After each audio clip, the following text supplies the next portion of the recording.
Ce séminaire gouvernemental qui a réuni autour du Premier ministre, ministre de l'Économie et des Finances, tous les membres du gouvernement, de la délégation de la Banque mondiale et celle du programme Kandaji a pour but d'améliorer les gouvernances des projets et programmes du Niger financés par la Banque mondiale et aussi renforcer le rôle du comité de pilotage qui adopte le plan d'action des projets.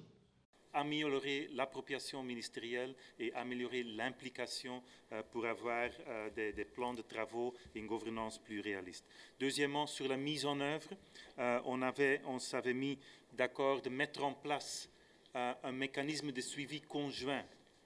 Gouvernement, y compris niveau ministériel et les départements et les unités de gestion de projet et la Banque mondiale, pour chaque trimestre, regarder sur chaque projet vraiment de manière très détaillée, examiner les avances du projet, les goulots d'étranglement, faire un rapport et le soumettre au Premier ministre pour qu'il puisse trancher des décisions si c'est nécessaire.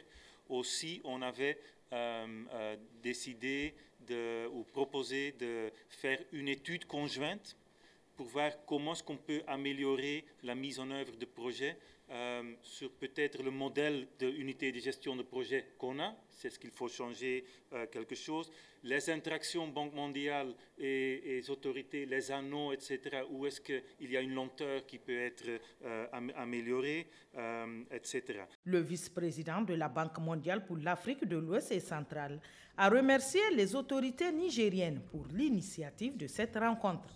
Ousmane Diagana de souligner que tous les projets et programmes inscrits dans le portefeuille de la Banque mondiale appartiennent au Niger, car c'est le Niger qui a sollicité le financement et l'assistance technique de cette institution financière. La Banque mondiale n'a pas de projet ni de programme au Niger. Ces projets et programmes sont des projets de la République du Niger qui a sollicité le concours financier et l'assistance technique de la Banque mondiale pour accompagner la mise en œuvre de ses priorités de développement. Aujourd'hui, en accompagnant donc ce programme, on a à peu près 5 milliards de dollars, plus de 4 milliards de dollars.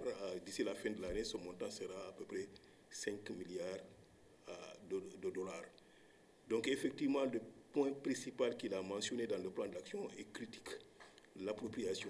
Il faudrait que les uns et les autres qui s'occupent de la gestion de ce programme se disent que ce sont nos programmes, ce n'est pas les projets de la Banque mondiale.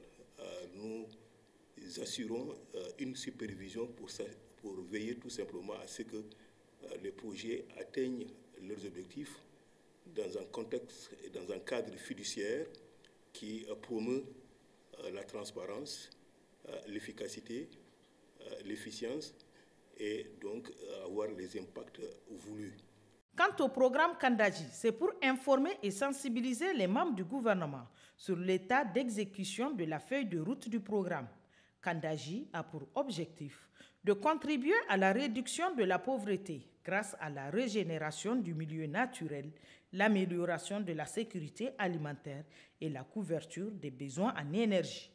L'objectif du séminaire gouvernemental était de présenter aux membres du gouvernement le programme Kandaji, d'insister un peu sur l'état d'avancement et surtout de voir quelles sont les solutions qu'il faut prendre pour vraiment accélérer la mise en œuvre de cet important programme qui tient à cœur aux autorités. Vous savez, Kandaji, c'est la sécurité alimentaire.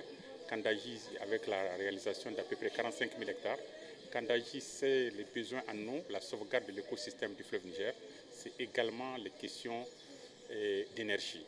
Et donc, vraiment, toutes les questions qui tiennent à cœur à la vision aujourd'hui des autorités. Nous avons fait quelques hypothèses. Aujourd'hui, je dois dire que le programme est constitué d'un certain nombre de composantes. Nous avons, en tout cas, ce qui intéresse les Nigériens, c'est le génie civil du barrage. Le génie civil du barrage et les autres ouvrages annexes. Et nous pensons qu'en 2025, nous allons finir la ligne de transport, nous allons finir la ligne de contournement. Et nous pensons qu'à l'horizon 2027, on devait pouvoir finir ce qui concerne la centrale. Mais le grand défi pour nous, c'est la réinstallation des populations. Donc nous pensons que si l'optimisation, les réflexions qui sont en cours pour accélérer la mise en œuvre du programme sont mises effectivement en œuvre, nous espérons qu'à l'horizon, au plus tard 2028, on aura fini. Il faut noter que ce séminaire a pour but de fixer le cadre d'action de l'équipe gouvernementale afin de lui donner tous les outils de planification et de pilotage du programme d'action gouvernementale.